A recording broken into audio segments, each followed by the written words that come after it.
மற்றொரு அண்மை செய்தி வந்திருக்கிறது, பார்ப்போம்.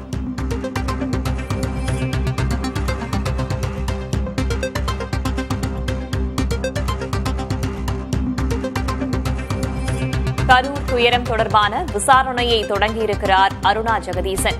முன்னதாக தாவேக தலைவர் விஜயின் பரப்புரையில் கூட்ட நெரிசலில் சிக்கி கரூரில் 40 பேர் உயிரிழந்தனர். அதனைத் தொடர்ந்து அரசு சார்பில் ஒரு நபர் விசாரணை ஆணையம் அமைக்கப்பட்டிருந்தது. அருணா ஜெகதீசன் தலைமையிலான ஒரு நபர் விசாரணை ஆணையம் தற்போது தன்னுடைய விசாரணையை தொடங்கியுள்ளது. சம்பவம் நடைபெற்ற இடத்தில் தற்போது அருணா ஜெகதீசன் தன் விசாரணையை தொடங்கியுள்ளார். கூடுதல் தகவல்களை வழங்குவதற்காக செய்தியாளர் மணிகண்ட பிரபு இணைந்திருக்கிறார். அவரிடம் கேட்கலாம். மணிகண்ட பிரபு, அருணா ஜெகதீசன் தன்னுடைய விசாரணையை தொடங்கியிருக்கிறார். முதற்கட்டமாக என்னென்ன கோணங்களில் விசாரணை நடைபெறுகிறது?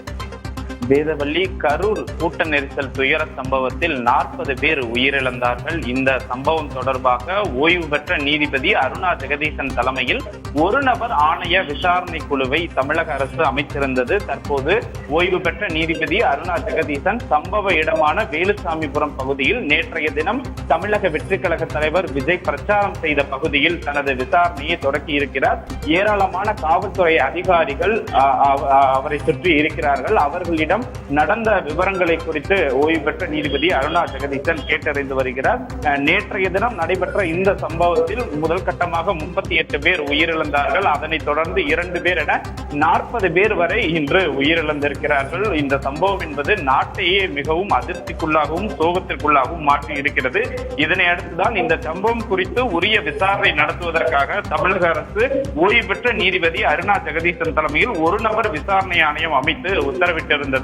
அதன் அடிப்படையில் நேற்றைய தினம் முதலமைச்சர் கூட இரவு செய்தியாளர்களை சந்திக்கும் போது அருணா ஜெகதீசன் ஆணையை கொடுக்கும் அந்த அறிக்கையின்படி உரிய நடவடிக்கைகள் எடுக்கப்படும், விசாரணை ஆணையம் விரைவாக தனது விசாரணையை தொடங்கும் என முதலமைச்சர் மு.க.ஸ்டாலின் தெரிவித்திருந்தார். அதன் அடிப்படையில் உடனடியாக தற்போது சம்பவ இடத்திற்கு ஓய்வு பெற்ற நீதிபதி அருணா ஜெகதீசன் காவல்துறை அதிகாரிகளுடன் சம்பவம் நடைபெற்ற பகுதியில் ஒரு விசாரணை ஆய்வை மேற்கொண்டிருக்கிறார். தொடர்ச்சியாக இந்த பகுதியில் இருந்து கரூர் ரவுண்டானா, அடுத்தபடியாக விஜய் வந்த வழித்தடங்களில் என்னென்ன மாதிரியான சம்பவங்கள் நிகழ்ந்தது என்கிற விவரங்களை எல்லாம் அவர் சேகரிக்க இருக்கிறார். இது குறித்து தமிழக அரசுக்கு அவர் விரிவான ஒரு அறிக்கையையும் கொடுக்க இருக்கிறார். அந்த அறிக்கையின் அடிப்படையில் தமிழக வெற்றி கழகத்தினுடைய தலைவர் விஜய் மீது ஒரு நடவடிக்கை எடுக்கப்படலாம் என்ற கோணங்களில் இந்த விசாரணை என்பது நடக்கும் என்று தெரிவிக்கப்பட்டிருக்கிறது. தற்போதைக்கு ஓய்வு பெற்ற நீதிபதி அருணா ஜெகதீசன் தன்னுடைய விசாரணையை முறையாக தொடங்கி இருக்கிறார்.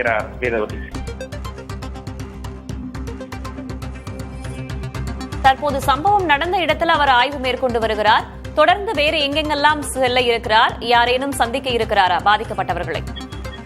நேற்றைய தினம் தமிழக வெற்றி கழக தலைவர் விஜய் நாமக்கல், அதனைத் தொடர்ந்து கரூர் மாவட்டங்களில் தனது பரப்புரை பயணத்தை திட்டமிட்டிருந்தார். குறிப்பாக நாமக்கல்லில் இருந்து அவர் கரூர் நோக்கி வரக்கூடிய அந்த ஈரோடு சாலை, அதனை அடுத்து கரூர் ரவுண்டானா, அதற்கடுத்து ஒரு தனியார் மருத்துவமனை சந்திப்பு, பாலம் சந்திப்பு, கரூர் பாலம் சந்திப்பு, இந்த வழியாகத்தான் அவர் வேலுசாமிபுரத்தை நேற்று அடைந்தார். கிட்டத்தட்ட 4 கிலோமீட்டர் தூரத்திற்கு பொதுமக்கள், தாவேகா தொண்டர்கள், இளைஞர்கள், பெண்கள் என ஏராளமானோர் கூடியிருந்தார்கள். நேற்று அந்த துயர சம்பவத்தில் தான் கடுமையான இடர்பாடுகளுக்கு மத்தியில் கூட்ட நெரிசலில் 40 பேர் உயிரிழந்தார்கள். தொடர்ச்சியாக எங்கெல்லாம் பிரச்சனை நிலவி இருந்தது, மேலும் இது குறுகலான சாலையா, காவல்துறை அவர்களுக்கு விதித்த நிபந்தனைகள் என்ன, எந்த நிபந்தனைகளை அவர்கள் பின்பற்றவில்லை என்பது குறித்தெல்லாம் ஓய்வு பெற்ற நீதிபதி அருணா ஜெகதீசன் காவல்துறை அதிகாரிகளிடம் முதல் கட்டமாக கேட்க இருக்கிறார். அதன் விவரங்களை எல்லாம் அவர் சேகரிக்க இருக்கிறார். தற்போது இந்த சம்பவம் இடத்தில் காலையிலேயே வேலுசாமிபுரம் பகுதியில் இந்த பகுதி என்பது முழுமையாக காவல்துறை கட்டுப்பாட்டுக்குள் கொண்டு வரப்பட்டு மரம் முறிந்து விழுந்ததிலிருந்து பள்ளம் ஏற்பட்டது, அதே போல செருப்புகள் குவியலாக கிடப்பது, ஒளிவாங்கி பெட்டிகளில் தொண்டர்கள் ஏறியது, அதே போல கட்டிடங்கள் மீது ஏறியது, இது குறித்த விவரங்களை எல்லாம் காவல்துறை அதிகாரிகள் ஓய்வு பெற்ற நீதிபதி அருணா ஜெகதீசனிடம் எடுத்துரைத்து வருகிறார்கள். தொடர்ச்சியாக இந்த பகுதியில் இருந்து அவர் கரூர் ரவுண்டானா பகுதி, அதே போல விஜய்க்கு வரவேற்பு கொடுக்கப்பட்ட பகுதி, இந்த பகுதிகளில் காவல்துறையினர் எவ்வளவு பேர் பாதுகாப்பு பணிகளில் இருந்தார்கள் என்கிற விவரங்களை எல்லாம் காவல்துறை அதிகாரிகளிடம் முதற்கட்டமாக கேட்க இருக்கிறார். அதனைத் தொடர்ந்து அவர் தமிழக வெற்றி கழக தரப்பினரிடம் ஒரு ஒரு விசாரணை நடத்த இருப்பதாகவும் கூறப்படுகிறது. இப்படியாகத்தான் இந்த ஒரு நபர் ஆணையத்தினுடைய விசாரணை செல்ல இருக்கிறது. இதன் அடிப்படையில் அவர் ஒரு விரிவான அறிக்கையை தமிழக அரசுக்கு கொடுக்க இருக்கிறார். அந்த அறிக்கையின் அடிப்படையில் தமிழக வெற்றிக் கழகத்தினர் மீது நடவடிக்கை எடுக்கப்படலாம் என்று சொல்லப்படுகிறது. வேதவல்லி, கரூரில் நடந்த துயரம் தொடர்பாக ஓய்வு பெற்ற நீதிபதி அருணா ஜெகதீசன் தன் விசாரணையை தொடங்கியிருக்கிறார். தகவல்களுக்கு நன்றி மணிகண்ட பிரபு. மேலும் பல்வேறு செய்திகளை ஒரு சிறிய இடைவேளைக்கு பிறகு பார்க்கலாம்.